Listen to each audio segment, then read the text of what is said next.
Bienvenue sur Africa 24 dans cette nouvelle édition du 12-15. Voici les titres de l'actualité. En Côte d'Ivoire, 18 militants membres fondateurs du Rassemblement des Oufouettistes pour la démocratie et la paix ont été exclus du parti. Le secrétaire exécutif se fonde sur la loi sur les partis politiques qui stipule que personne ne peut être membre de deux partis à la fois. Les relations entre la Chine et l'Afrique sont allées de façon progressive depuis 1949 et n'ont cessé de s'améliorer aujourd'hui. Quel est l'impact de cette présence chinoise sur le continent africain? Quel apport réel pour le développement du continent? Nous ferons le point dans ce journal. Et puis, un couple de Kenyans entame un tour complet de la planète en moto, un périple de 3 ans qui vise à partager l'histoire de leur pays.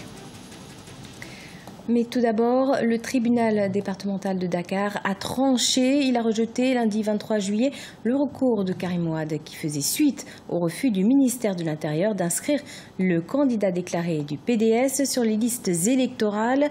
Les juges estiment que le fils de l'ancien président Abdoulaye Wade aurait dû déposer son recours au Koweït où il avait fait sa demande d'inscription sur les listes électorales le 16 avril dernier. Notons qu'en face au rejet de ce recours, Karim Wade peut encore se pourvoir en cassation. En Côte d'Ivoire, la création du parti unifié RHDP continue à faire débat. Après sa recomposition, le nouveau secrétariat exécutif du PDCI a tenu une conférence de presse au siège du parti pour clarifier la position de son leader Henri Konan Bédié. Pour le président de la formation politique, les militants soutenant le projet du parti unifié se sont exclus d'eux-mêmes en participant à l'Assemblée générale ce lundi 23 juillet. On fait le point avec Olivier Conan. Remous au PDCI, Parti démocratique de Côte d'Ivoire. 18 militants, membres fondateurs du parti unifié RHDP, Rassemblement des Oufouettistes pour la démocratie et la paix, ont été exclus. Se fondant sur la loi sur les partis politiques qui stipule que personne ne peut être membre de deux partis à la fois, le secrétaire exécutif du PDCI a dévoilé une liste de 18 militants qui se sont exclus du parti, dont les ministres Kobedan Kwasi Adjoumani, Paulin Danho, Amédée Kouakou et Félix Anoblé. Ils étaient au PDCI, ils ont fait un mouvement, ils sont arrivés au parti unifié. Donc leur nouveau parti, c'est quoi? C'est pas RHDP parti unifié. Donc d'eux-mêmes, ils ont dit qu'ils ne sont plus militants du PDCI. C'est pas le président Bédié qui a pris décision, hein. C'est eux-mêmes qui ont pris leur décision. La position de la direction du PDCI est soutenue par l'ensemble des militants présents au siège du parti à Cocody. Pour eux, la discipline du parti doit primer. Nous sommes résolument engagés pour la reconquête du pouvoir en 2020. Bon, malheureusement, il y a des sons discordants et il est important qu'au niveau du parti, la discipline du parti soit de mise. On ne peut que respecter de manière scrupuleuse les résolutions du bureau politique du 17 juin 2018. Aujourd'hui, il est temps d'éclaircir les choses. Nous sommes PDCI, nous resterons PDCI et nous resterons fidèles au président Henri Konan Bédié dans toutes ses actions. En rappel, le RHDP s'est transformé en parti politique sans le PDCI le 16 juillet 2018. Le secrétaire exécutif du PDCI a révélé que le parti ira aux élections sous la bannière du RHDP comme un groupement politique. Si au contraire le RHDP, parti unifié, est mis en avant, le PDCI ira tout seul aux élections municipales et régionales du 13 octobre 2018. En République démocratique du Congo, le mouvement de libération du Congo a annoncé le retour de Jean-Pierre Bemba. Ce 1er août à Kinshasa, l'ancien chef de guerre avait déjà été investi candidat par son parti en vue de l'élection présidentielle du 23 décembre 2018. Pour rappel, Jean-Pierre Bemba avait été condamné en première instance en 2016 à 18 ans de prison pour crimes contre l'humanité et crimes de guerre. Une condamnation qui faisait suite aux exactions commises par sa milice en Centrafrique au début des années 2000. La Tunisie rejoint le COMESA, le marché commun de l'Afrique orientale et australe. Admission officialisée à l'occasion du sommet des chefs d'État et de gouvernement des pays de l'organisation régionale qui s'est tenu ces 18 et 19 juillet à Lusaka en Zambie. Retour sur cet événement avec Zahra Mohamed Moutourou. La Tunisie, nouveau membre officiel du COMESA. Le pays du Maghreb est le 20e État admis au sein du marché commun de l'Afrique orientale et australe, qui diversifie ainsi ses partenaires. L'adhésion de notre pays au COMESA constitue une opportunité prometteuse pour les secteurs publics et privés et les chefs d'entreprises industrielles et financières pour la réalisation de partenariats avec leurs homologues dans le reste des pays membres de ce groupement économique. Cette adhésion était attendue par la Tunisie, une attente qui remonte même au début des années 2000. En 2005, la Tunisie avait demandé le statut d'observateur, mais il s'était heurté au refus de l'organisation. La COMESA, c'est quand même un marché à fort potentiel, fort enjeu en Afrique, qui regroupe des États qui sont assez dynamiques, notamment plus d'une vingtaine d'États.